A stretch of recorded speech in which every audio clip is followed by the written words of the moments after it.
Ce matin, j'ai une question pour toi. Selon toi, quelle est la solution à ta souffrance? Vous savez, nous tous, nous avons une souffrance quelconque. Quelqu'un qui dit qu'il ne souffre pas, c'est un menteur. Nous avons tous une souffrance quelconque. Mais ce matin, la question que j'ai pour toi, selon toi, quelle est la solution à ta souffrance? Quelle est la solution à tes questions? Quelle est la solution à tes incompréhensions? Quelle est la solution à ce que tu peux traverser en Saint-Instant? Vous savez, on voit aujourd'hui les choses deviennent très très difficiles. Et il y a beaucoup de souffrance dans ce monde aujourd'hui.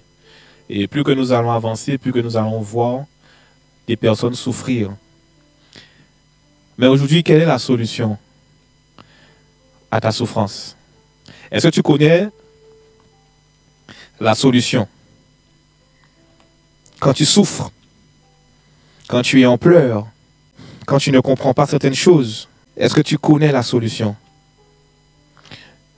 Je sais que vous tous, là, vous me direz que la solution, c'est Jésus. La solution, c'est... Vous le croyez? Vous croyez que la solution à vos souffrances, c'est Jésus? Parce que lui-même, il a dit, venez à moi et je vous donnerai. Alléluia. Donc la solution à la souffrance, c'est... Est-ce que vous avez Jésus dans votre cœur? Vous me dites amen comme ça? Hein? La solution à la souffrance, c'est... Amen. Est-ce que vous avez Jésus dans votre cœur? Est-ce que vous croyez que la solution, c'est Jésus? Vous allez comprendre pourquoi je vous dis ça, pourquoi j'insiste. Ce matin, je ne veux pas prêcher beaucoup de choses. Vous allez comprendre pourquoi j'insiste. Est-ce que vous croyez que Jésus est la solution? Ah, les amens commencent à diminuer de plus en plus. Vous m'avez dit la solution c'est? D'accord. Est-ce que Jésus est dans votre cœur? Amen. Est-ce que vous croyez que la solution est Jésus?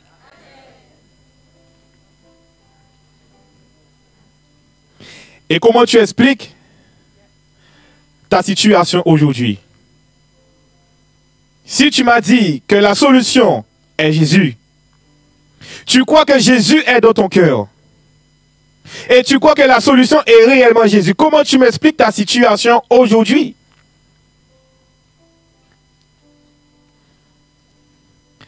Est-ce que ces trois questions sont une réalité dans ta vie? Comment tu expliques ta situation aujourd'hui? Attention, je ne dis pas, on a tous, comme je dit au début, on a tous une souffrance quelconque. Ou bien si on ne le vit pas maintenant, on va tous passer par une souffrance quelconque. C'est comme ça, c'est la vie chrétienne, elle est comme ça. Dans la Bible, il n'y a aucun homme de Dieu qui n'a pas vécu la souffrance. Mais par contre, quand il vivait la souffrance, il croyait que Jésus, que leur Dieu était la solution. C'est pourquoi je dis, pourquoi tu crois toutes ces choses?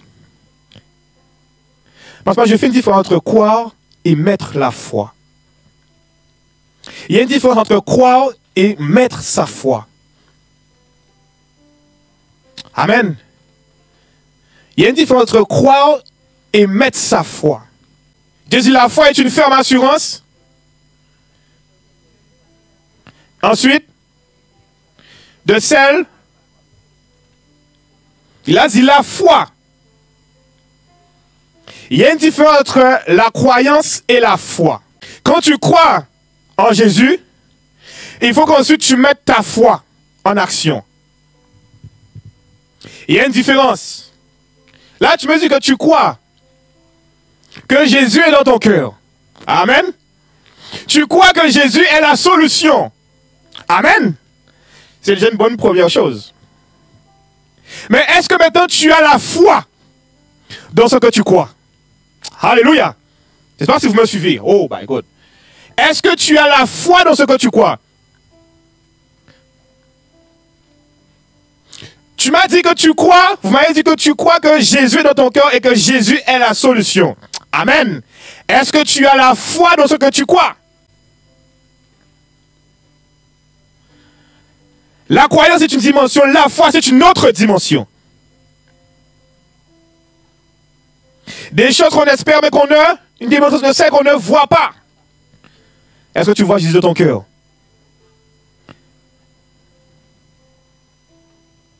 Mais tu ne vois pas Jésus de ton cœur, mais il y a une démonstration qui se fait. Alléluia. Tu ne vois pas Jésus dans ta vie. Tu ne vois pas Jésus là, tu ne le vois pas, mais il y a une démonstration qui se fait. Et cette démonstration, pour que Jésus puisse accomplir cette transformation dans ta vie, il faut que tu aies la foi. Vous savez, vous avez des collègues de travail. Je n'aime pas qu'on commence. Des collègues de travail. Vous avez des amis.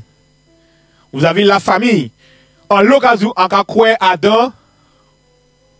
Pas vrai? En cas quoi Adam, bon Dieu.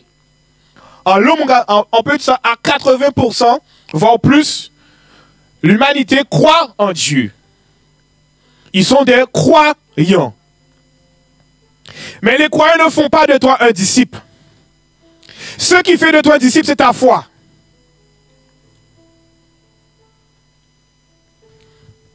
Maintenant que tu crois que tu as la solution et que Jésus est ta solution, tu le crois. Pourquoi si tu crois, pourquoi si tu as cette foi, cette ferme assurance que tu n'arrives pas à donner gloire à Dieu quand ça ne va pas?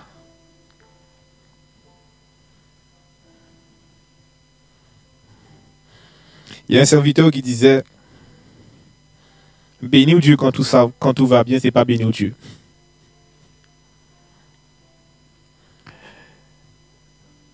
Dire à un frère je t'aime parce qu'il m'aime, ce n'est pas aimer son frère. Dire une fois que je t'aime, mais qu'il a marché sous mon pied, là je l'aime. Parce que le monde dit ça, hein? Tant que tu vois pas ni chirage, tant que tu vois pas ni division, tout le monde s'aime, hein? Mais on fait un problème. Vous pouvez aimer encore. L'amour se manifeste quand la personne te fait du mal. Amen. C'est ce qui attise l'amour. Alors si je vous fais du mal, ça attise l'amour en vous pour moi. Et vous devez me pardonner. Pas vrai? Mais c'est ce qui attise l'amour. Si l'on voit réellement sur mes mots, après là, tout bien bien, après là, on voit ou béni, bien que non. Et ce matin, nous allons prendre l'histoire de l'apôtre Paul. Nous allons prendre Actes 16, 19 à 33. Et ça m'a mis à cœur ce matin de parler de la louange. L'importance de la louange dans la souffrance. La puissance de la louange dans la souffrance. Vous croyez que Jésus est votre solution. Mais vous devez vous mettre votre foi en Jésus. Et nous allons comprendre comment Jésus est la solution. Et à quel moment que Jésus, il agit. À quel moment, parce que c'est vrai, nous pouvons croire. Mais nous avons notre part à faire. Et je dirais toujours cela. Nous avons notre part à faire pour qu'il y ait une transformation. Il te dit, les maîtres de la servante, voyant disparaître l'espoir de leur gain, se saisirent de Paul et de Silas. Et les traînèrent sur la place publique devant les magistrats. Ils les présentèrent aux prêteurs en disant, ces hommes troublent notre ville. Ce sont des Juifs qui annoncent des coutumes qu'il ne nous est permis ni de recevoir ni de suivre à nous qui sommes Romains. La foule se souleva aussi contre eux, et les prêteurs ayant fait arracher leurs vêtements, ordonnèrent qu'on les bâtît de verges. Après qu'on les eut chargés de coups, ils les jetèrent en prison, en recommandant au geôlier de les garder sûrement. Le geôlier ayant reçu cet ordre, les jeta dans la prison intérieure et les mit les sceptres aux pieds. Vers le milieu de la nuit, Paul et Silas priaient et chantaient les louanges de Dieu, et les prisonniers les entendaient. Tout à coup se fit un grand tremblement de terre, en sorte que les fondements de la prison furent ébranlés. Au même instant, toutes les portes s'ouvrirent et les liens de tous les prisonniers furent rompus. Le geôlier se réveilla et lorsqu'il vit les portes de la prison ouvertes, il tira son épée et allait se tuer, pensant que les prisonniers s'étaient enfuis. Mais Paul cria d'une voix forte, « Ne te fais point de mal, nous sommes tous ici. » Alors le geôlier, ayant demandé de la lumière, entra précipitamment et se jeta tout en tremblant aux pieds de Paul et de Silas. Et il les fit sortir, disant, « Seigneur, que veux-tu que je fasse ?» Il les fit sortir et dit, « Seigneur, que faut-il que je fasse pour être sauvé ?» Paul et Silas répondirent, « Crois au Seigneur Jésus, et tu seras sauvé, toi et ta famille. » Et ils lui annoncèrent la parole du Seigneur ainsi qu'à tous ceux qui étaient dans sa maison. Il les prit avec lui, et à 7 heures même de la nuit, il lava leurs plaies, et aussitôt il fut baptisé, et tous les siens. Alléluia. Nous voyons l'histoire de 2 hommes qu'on connaît très bien, Paul et Silas. Nous voyons que ces 2 hommes que Dieu a envoyés au pays de la Macédoine. Mais là, ils étaient à Philippe, dans une ville de la Macédoine.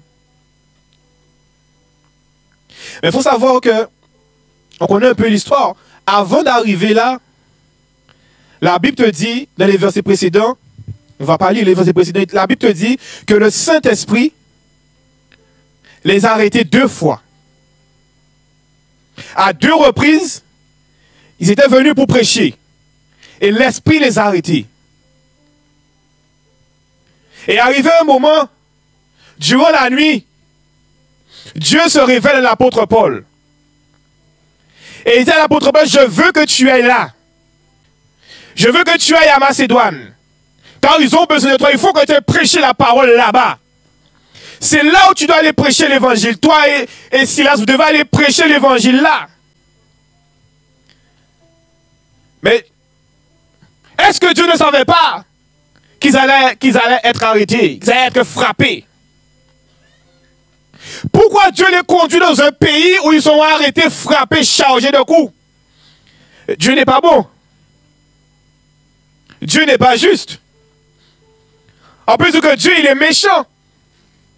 Comment se fait-il que Dieu, ils allaient s'arrêter à 2 reprises prêcher la parole? L'Esprit les arrêta. L'Esprit de Dieu les arrêta. Et puis Paul reçoit en vision qu'il faut qu'il aille là. Et quand il est arrivé là, il a un coup. Comment Dieu peut permettre ce genre de choses? Comment Dieu peut permettre que Paul et Silas, il les envoie pour être chargés de coups et aller en prison? Mais Dieu connaît toutes choses.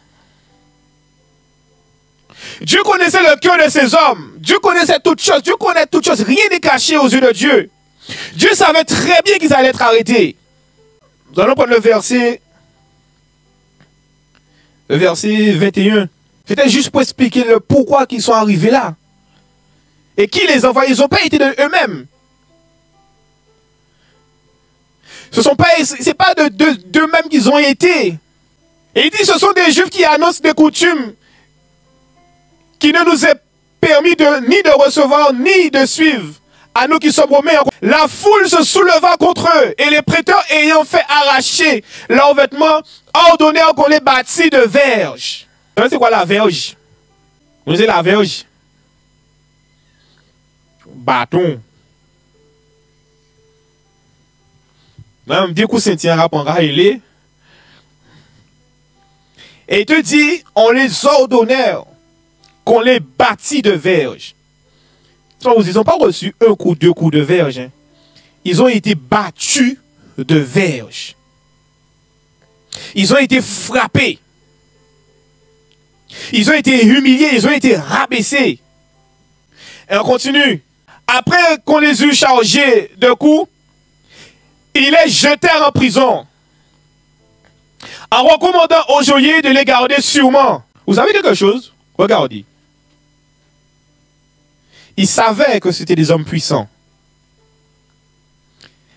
Les maîtres, les prêtres savaient que c'était des hommes puissants. Parce que sinon, ils n'auraient jamais parlé comme ça. Et regarde ce qu'il dit. Il est jeté en prison et recommandant aux geôliers de les garder sûrement. Il savait que c'était des hommes puissants. Il le savait. Parce qu'il faut savoir qu'avant, il y avait une femme qui était animée de l'esprit de Python et l'apôtre Paul parla à cet esprit et l'esprit fut sorti du corps de cette femme. Devant eux, ils savaient que ces hommes étaient puissants. Et regardez ce qui se passe. Le géant ayant reçu cet ordre, les jeta dans la prison intérieure. Et leur mit les ceps aux pieds. Vous savez, c'est récemment que j'ai compris c'est quoi les ceps. Je n'ai pas compris. Et c'est quand j'ai compris c'est quoi les ceps, j'ai dit, waouh, j'ai pas compris le verset comme ça. Vous savez c'est quoi les ceps? Les fers? C'est plus que ça. C'est plus que ça. Moi, j'ai pensé que c'était des chaînes. Hein. Moi, j'ai pensé que c'était attaché aux pieds. J'ai pensé que c'était des chaînes. Hein. Comme on voit dans les films. J'ai pensé que c'était ça pendant des années. Mais j'ai jamais eu le réflexe d'aller regarder c'est quoi les ceps au temps des Romains. C'est pas des chaînes, c'est plus que ça. Quand on parle de ça, on parle du bois. C'était un bois, il y avait des trous, et ils mettaient leurs pieds dedans. Et ils étaient là comme ça. C'est-à-dire qu'ils ne pouvaient pas se mettre debout. Ils étaient forcés à rester assis couchés. Dans le cèpe. Vous vous imaginez un peu la chose. Et c'était un outil qui était utilisé pour la torture. Parce que quand tu es dans le cèpe, tu es réduit à l'impuissance. Tu ne peux rien faire. Et ils étaient là dans le cèpe. La Bible te dit qu'on les mit dans le cèpe. À l'intérieur de la prison. Ils étaient dans la prison. Et non seulement ils étaient dans les barreaux, ils étaient dans le cèpe aussi.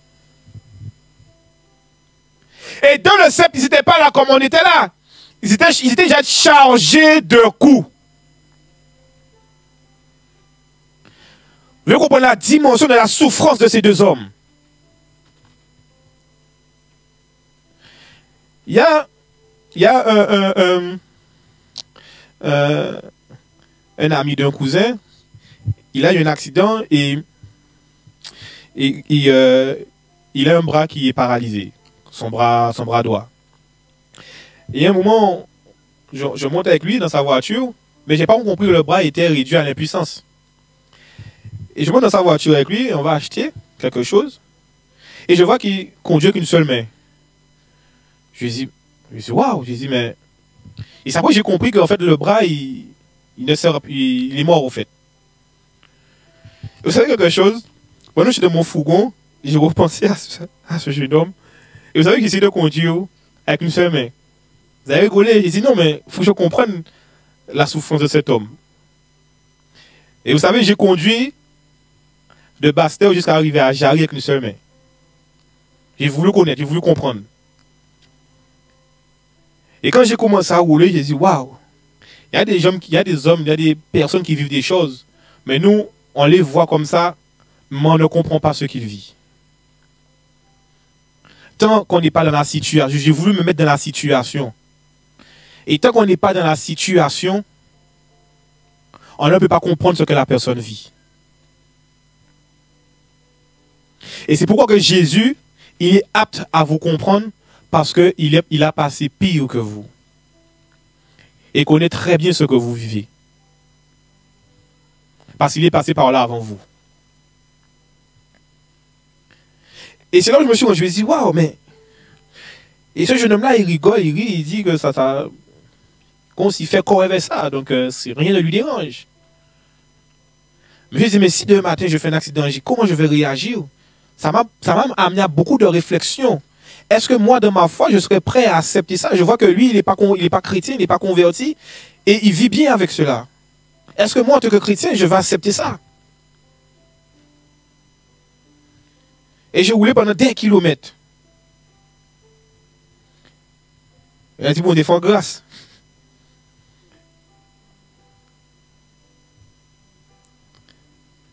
Ces hommes-là, ils étaient dans une grande souffrance. Et qu'aujourd'hui, on peut juste interpréter, mais on ne peut pas comprendre. Parce qu'il fallait être dedans pour comprendre.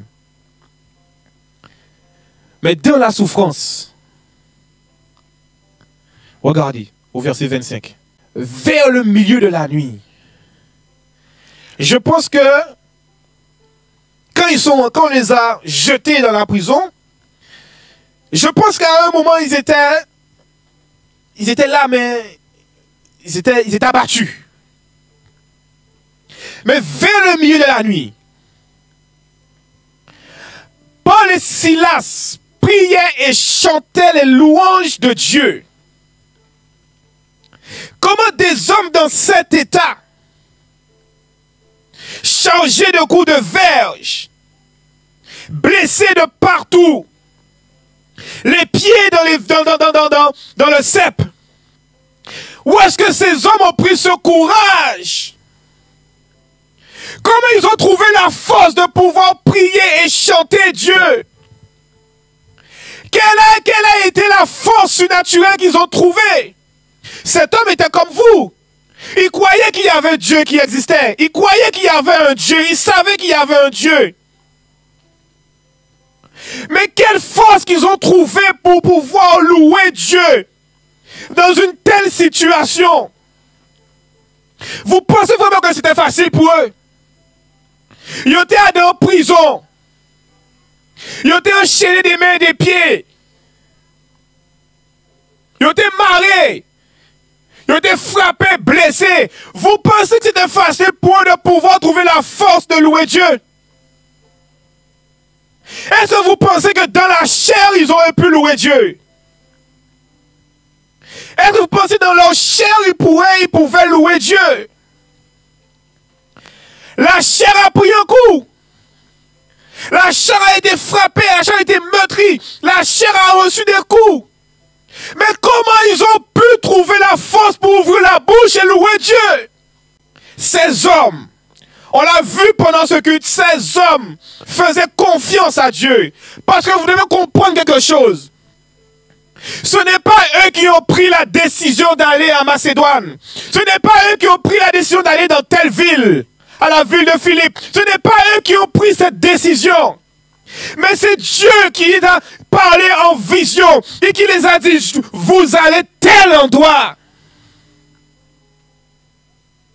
L'apôtre Paul sait que c'est Dieu qui l'a envoyé. Silas savait que c'est Dieu qui les avait envoyés. Et dans la prison, ils se sont appuyés sur Dieu. Dans la souffrance, dans les douleurs, ces hommes ont pleuré. Ils ne peuvent pas ne pas pleurer. C'est impossible. Ces hommes ont crié de douleur. Ces hommes se sont tordus de douleur. Ces hommes ont souffert dans leur chair. Mais malgré la souffrance, malgré les douleurs, malgré les cris de détresse, ces hommes ont trouvé la force. Mais cette force, elle est surnaturelle. Si tu vis uniquement dans le naturel, si tu ne vis pas dans l'esprit, tu ne pourras pas trouver cette force pour ouvrir ta bouche de la louange et de la souffrance. Tu ne pourras pas trouver la force. Ce sera impossible pour toi que tu puisses trouver une force. Et ces hommes dans la louange, ces hommes dans la souffrance, dans la douleur. Et cette force que je vous parle, c'est la foi. C'est la foi. Tu peux croire en Dieu. Tu peux croire en Dieu. Mais si tu n'as pas la foi qu'il y a un Dieu qui existe, si tu n'as pas la foi que Dieu est capable de faire quelque chose pour toi, tu ne pourras pas ouvrir ta bouche.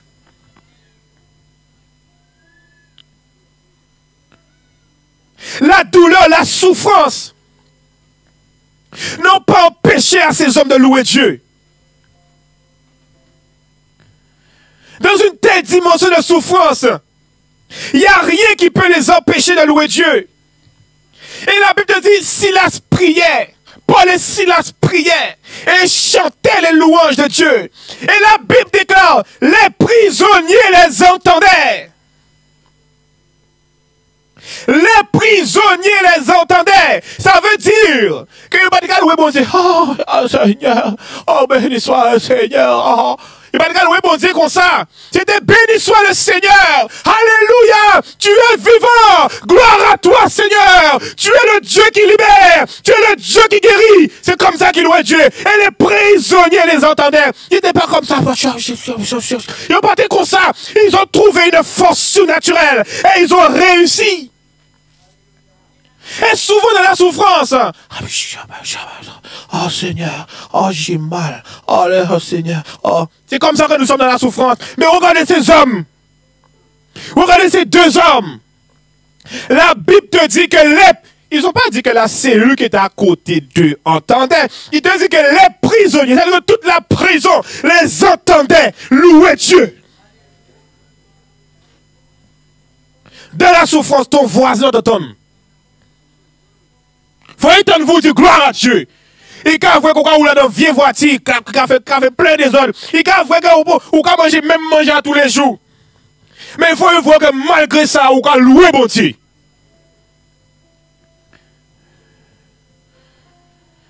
Et souvent la souffrance est un obstacle à la louange.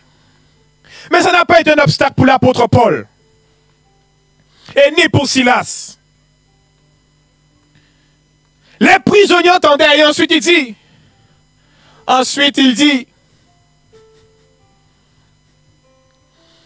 et regardez, alléluia, alléluia. Ces hommes n'ont pas loué pour rien. Ces hommes n'ont pas loué parce que le frère Ojagira de louer. Ces hommes ont loué parce qu'ils savaient qui était leur Dieu et de quoi Dieu était capable. Ils savent que c'est bon Dieu qui voyait yo en Macédoine. C'est bon Dieu qui conduit yo. Ils ont reçu de Dieu. Ils savent que bon Dieu conduit yo. Et si bon Dieu permet que yo passe en prison, c'est parce que bon Dieu qui manifeste gloire. Et ils mettent yo à louer bon Dieu. Ils n'ont pas loué bon Dieu parce qu'un homme dit louer bon Dieu. Ils ont pas loué bon Dieu parce que ils savent qui monde qui était bon Dieu. Et le plus souvent, en tant que chrétiens, nous oublions qui est notre Dieu. Dans la souffrance, nous oublions qu'est-ce que notre Dieu a fait pour nous hier. Incrédule. Bon Dieu, fait miracle par hier. Ah, au content, alléluia, gloire à Dieu, béni soit le Seigneur. L'année d'après, en bas jour là, la semaine d'après, ou quoi qu'on a tiré épreuve, anti-épreuve rencontré, en passant, peut-être que je là, quoi vrai, l'argent pas arrivé, il n'en reste si l'argent là, si compte là. Il pas voulu l'argent bas, il n'en reste. Ou ça commence à faire le on dit ça payer, oui, comment faire, oui, monsieur, ou ça. Si même pas c'est bon Dieu, délivré ou. On oublie qu'il est notre Dieu dans la souffrance. On oublie ce que Dieu a déjà fait pour nous. Mais ces hommes-là n'ont pas oublié ce que Dieu est pour eux. Et ce que Dieu a fait pour eux. Tout à coup, il se fit un grand tremblement de terre. Alléluia. C'est pour ça que vous n'avez pas tchoukou qui fait que la tête tremble. Là encore, ça vous interpelle pas? Il n'a pas dit que la prison a tremblé. Je sais pas si vous... Il n'a pas dit que c'est la prison qui a tremblé. Tout à coup, il se fit un grand... Ah, je pense que... Pour ça que vous saisissez ce qui est écrit. Deux hommes à eux seuls ont causé tremblement de terre. On te dit que c'est deux plaques qui se frottent. Il y avait deux plaques là. Pour les scientifiques, c'est deux plaques qui se frottent. Et qui causent... Là, qui plaque qui était là? La louange, l'adoration. La puissance de Dieu. Pas de besoin de plaque là pour que la tête trembler. Pas de besoin de scientifique, pas de besoin de résultats scientifiques pour que la tête tremble. Il te dit, tout à coup, il se fit un grand tremblement de terre. Oh, alléluia! Oh my God! Oh, prière quand on a tremblé. C'est ça que vous dit?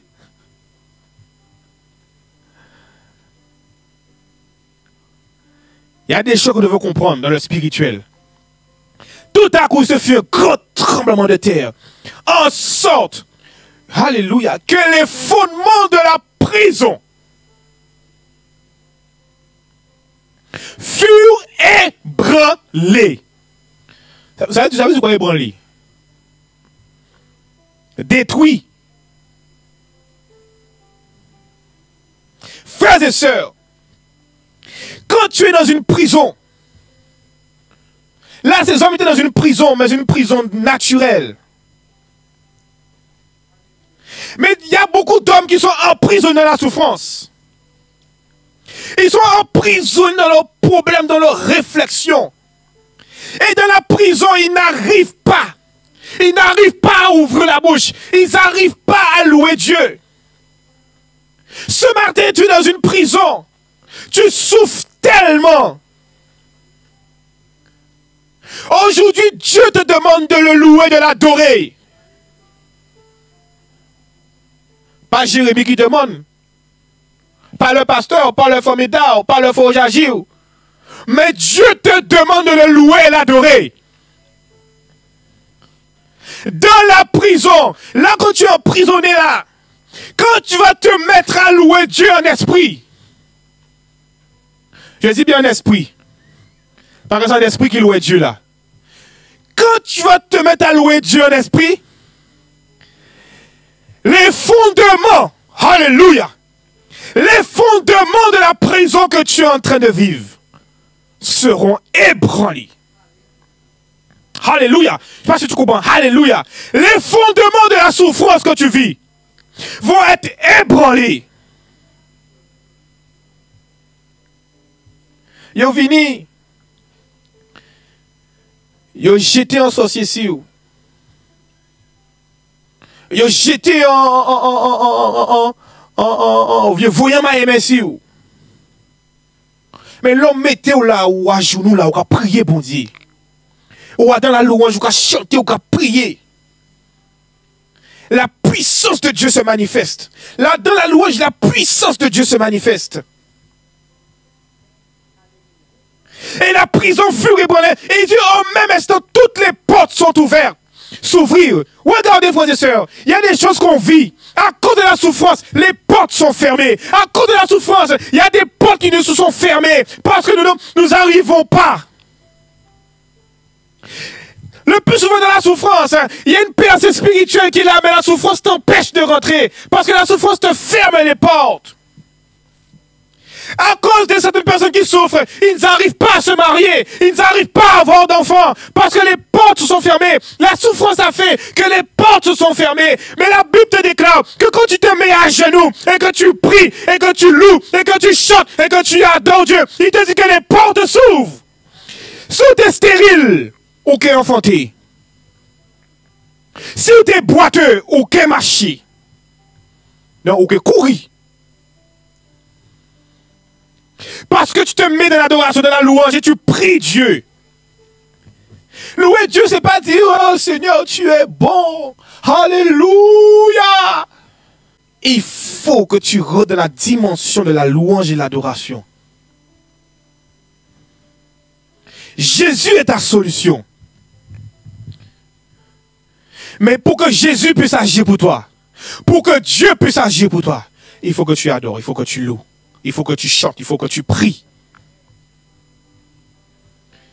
Et les liens, alléluia, hey, oh my God, et les liens des prises de tous les prisonniers furent rompus. Je ne sais pas si vous vous rendez compte de ce que la Bible déclare. Tout simplement ça, hein, uniquement avec la louange et l'adoration, la prière, chanter, hein, uniquement avec ça. Hein. Est-ce que là on a parlé de l'homme de Dieu? Est-ce que là on a parlé de l'homme de Dieu? Parce que le plus souvent nous oublions la louange pour penser au pasteur. dans la louange, Dieu peut te dire, va voir le pasteur. Mais avant de louer, d'adorer Dieu, de se mettre au pied du Seigneur, allô, oui, pasteur, oui, j'ai besoin que tu pries pour moi parce que je ne me sens pas bien. Tu n'as même pas encore consulté ton Dieu, tu n'es même pas encore aller prier, tu n'es même pas encore aller chanter, tu n'es même pas encore aller te mettre au pied du Seigneur. Allô, pasteur. Je pense que si beaucoup de chrétiens vivaient comme ça, le pasteur aurait été bien reposé. Le jour qu'il n'y aura pas de téléphone, comment tu vas faire? Là, tu seras dans une panique totale. Nous devons apprendre à s'appuyer sur Dieu dans la louange, dans la prière, dans le chant. Fais monter ta louange à Dieu. Tous les liens de tous les prisonniers furent rompus. Le juge se réveilla lorsqu'il vit les portes de la prison ouvertes. Il tira son épée et alla se tuer, pensant que le prisonnier s'était enfui. On continue. Mais Paul cria d'une voix forte, « Ne te fais point de mal, nous sommes tous ici. » Quand tu te mets dans la louange, quand tu te mets dans le chant, quand tu te mets et que tu viens, tu es dans une dimension, malgré que tu souffres, tu es là, tu pries, tu deviens un témoignage pour les autres. Pourquoi tu deviens un témoignage? Parce que le fait que tu sois dans la louange, dans l'adoration, les gens vont voir ta vie. Ils vont pas voir que tu souffres. Ils vont pas voir que tu n'as rien à manger, tu n'as rien à boire. Ils vont pas voir cela. Ils vont rien voir. Et tu seras un témoignage pour eux. Ils vont te dire, mais à pas comprendre. Tout ça, ou pas prendre tes tao. Tu vas devenir un témoignage puissant pour ton quartier, pour tes collègues de travail, pour tes amis. Ils vont voir que malgré que tu vis certaines choses,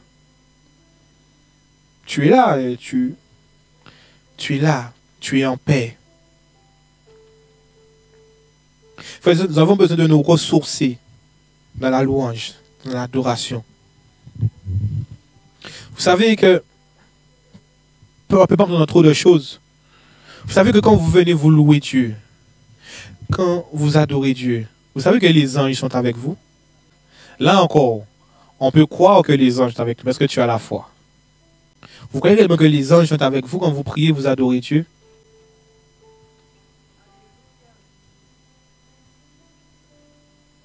On va se mettre debout. Est-ce que tu crois réellement que si tu rentres dans cette dimension de louange, cette dimension d'adoration, que Dieu est capable d'ouvrir les portes, que Dieu est capable de briser les liens, que Dieu est capable de changer, de transformer ta vie. Mais il ne faut pas le faire uniquement quand tu viens le dimanche, mais dans ta vie de tous les jours. Ta vie de tous les jours. Tu dois adorer Dieu, tu dois louer Dieu. Ne regarde pas ce que tu souffres. C'est vrai, c'est pas facile. Il y a des souffrances qui sont très difficiles. Et tellement que c'est difficile, des fois, la souffrance t'empêche même de te mettre à genoux. Tellement que tu souffres. Mais ce matin, il faut que tu comprennes que la souffrance ne doit pas t'empêcher de pouvoir adorer, pouvoir louer Dieu. C'est dans la souffrance, c'est dans l'adoration, dans la louange, dans les chants, dans les cris de réjouissance que Dieu va agir pour toi. Vous savez, Dieu aime faire, Dieu permet souvent l'épreuve pour que l'homme, pour que le chrétien, pour que son enfant se rapproche de lui. Tu vis une épreuve aujourd'hui, c'est pour que tu puisses te rapprocher de Dieu. Et tu verras qu'à chaque épreuve, tu seras plus proche de Dieu. Vous savez, un homme proche de Dieu, un serviteur proche de Dieu, une servante proche de Dieu, c'est un serviteur, une servante qui a passé beaucoup d'épreuves. Souvent, on envie un serviteur de Dieu. On peut envier le pasteur Kali. Mais est-ce que vous êtes prêts à vivre ce que le pasteur Kali a vécu? On peut envier le frère Ojagir.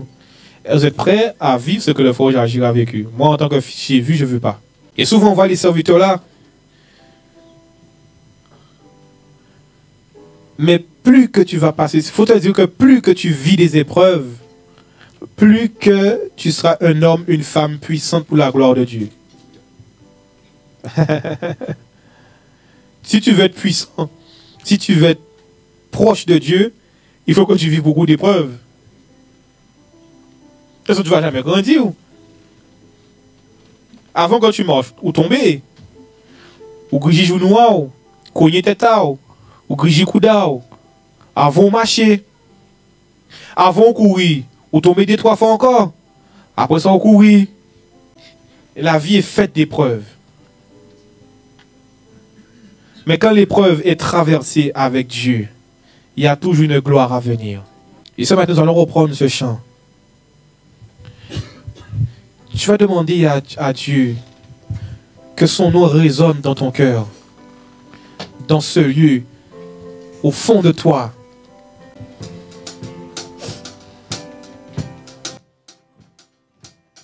Que ton nom résonne en ce lieu. Que ton nom résonne en ce lieu. Que ton nom résonne en ce lieu. Jésus, que ton nom résonne en ce lieu. Que ton nom. Que ton nom résonne en ce lieu. Alléluia. Que ton nom résonne en ce lieu. Que ton nom résonne. Que ton nom résonne en ce lieu. Jésus, que ton nom résonne en ce lieu. Avec plus d'assurance de conviction. Reprends ce chant. Que ton nom résonne en ce lieu. Détermination. Que ton nom résonne en ce lieu. Avec conviction. Avec foi. Que ton nom résonne en ce lieu. Alléluia. Jésus, que ton nom résonne en ce lieu. Encore une fois. Que ton nom résonne. Que ton nom résonne en ce lieu. Que ton nom résonne en ce lieu. Alléluia. Que ton nom résonne en ce lieu. Jésus, que ton nom résonne en ce lieu. Que les murs tremblent au son de nos louanges. Alors que nos voix s'unissent à celles des anges. Répands sur nous ton esprit, ta puissance. Oh Jésus. Que les murs tremblent. Alléluia. Que les murs tremblent au son de nos louanges. Hey. Alors que nos voix s'unissent à celles des anges. Répands sur nous ton esprit, ta puissance. Alléluia. Oh Jésus. Que les murs tremblent ce matin. Alléluia. Que les murs déclare ce matin. Que les murs, que les souffrances tremblent. Déclare ce matin. Déclare ce matin. Que c'est fini. Répands sur nous ton esprit, ta puissance. Oh Jésus. Que les murs tremblent. Que les murs tremblent au son de nos louanges. Alléluia. Alors que nos voix s'unissent à celles des anges. Répands sur nous ton esprit, ta puissance. Oh Jésus. Quand on résonne. Que ton nom résonne en ce lieu. Que ton nom résonne en ce lieu. Par la foi. Que ton nom résonne en ce lieu. Par la foi, sors de ce cercle. Sors de ce cercle. Sors de ce cercle. Que ton nom résonne Alléluia. en ce lieu. Sors de la prison. Sors de la prison qui te tient captif pendant des années. Sors de cette prison. Saisis ta victoire dans ce lieu. Le nom de Jésus résonne. Que ton nom résonne dans ce lieu. Alléluia. Que la puissance de Dieu résonne. Que la guérison de Dieu résonne dans ce lieu. Alléluia. Que la puissance, que la gloire de Dieu résonne. Alléluia. Oh my God. Alléluia. Oh, que ton nom vienne toucher encore en ce moment. Que les murs tremblent. Que les murs tremblent sont de nos louanges. Alléluia. Alors que nos voix s'unissent à celles des anges. Répands sur nous ton esprit, ta puissance. Oh Jésus, que les murs tremblent sont de nos louanges. Alors que nos voix s'unissent à celles des anges. Répands sur nous ton esprit, ta puissance. Oh Jésus, que les murs tremblent. Alléluia. Que les murs tremblent sont de nos louanges. Hey! Alors que Nos voix s'unissent à celles des anges. Répands sur nous ton esprit, ta puissance. Oh Jésus, Jésus, nous chantons ton nom en ce lieu. Oui, nous invoquons ton nom en ce lieu. Nous proclamons oui, Jésus. Nous te proclamons En ce lieu. Tu es Seigneur des Seigneurs. Jésus, nous chantons ton nom. Jésus, nous chantons ton nom. Alléluia. En ce lieu. Oui, nous invoquons ton nom en ce lieu. Nous proclamons. Oui, nous te proclamons en ce lieu. Tu es Seigneur des Jésus, Seigneurs. Jésus, nous chantons. Jésus, nous chantons ton nom en ce lieu. Oui, nous invoquons ton nom Hey! en ce lieu. Oui, nous proclamons. Oui, nous te proclamons en ce lieu. Tu es Seigneur des Seigneurs en Que les ce murs lieu. Que les murs tremblent sont de nos louanges. Alors que nos voix s'unissent à celles des anges. Répands sur nous ton esprit, ta puissance.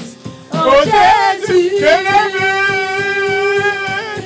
que les murs tremblent sont de nos louanges. Alors que nos voix s'unissent à celles des anges. Répands sur nous ton esprit, ta puissance. Oh Jésus, Que les murs tremblent. que les murs tremblent sont de nos louanges. Alléluia. Alors que nos Déclare cela voix ce matin. s'unissent à celles des Alléluia. anges. Répands sur nous ton De esprit, cœur ta sincère. puissance. Déclare de cœur sincère Oh Jésus, que la souffrance maintenant. que les murs tremblent sont de nos Alléluia. louanges. Alors que nos voix Je prie que la s'unissent souffrance- à celles des anges. Que la souffrance, que les portes de ces jours des morts. Alléluia. Alléluia. Oh Jésus, Je prie. Alléluia. Là, les portes étaient fermées. Là, il n'y avait pas de solution pour toi. Je prie que tu trouves ta solution dans la louange. Je prie que Dieu se révèle à toi.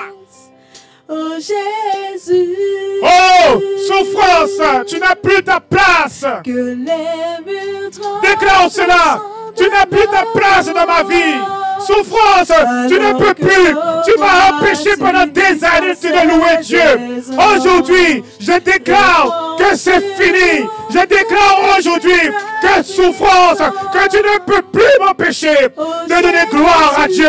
Là où tu as pris mon intimité, là où tu as pris ma vie de prière, là où tu m'as découragé, là où tu m'as emmené à l'abandon, je déclare ce matin que Jésus est vivant, que Jésus est ressuscité et que Jésus a vaincu la souffrance. Répands sur nous ton esprit, Ta ta puissance. Oh Jésus. Jésus, nous chantons ton nom en ce lieu. Oui, nous invoquons ton nom en ce Oui, nous te proclamons roi en ce lieu. Tu es Seigneur des seigneurs en ce lieu. Jésus, nous chantons ton nom en ce lieu. Oui, nous invoquons ton nom en ce lieu. Oui, nous te proclamons roi en ce lieu. Tu es Seigneur des seigneurs en ce lieu. Est-ce que tu peux acclamer le Seigneur? Alléluia. Alléluia.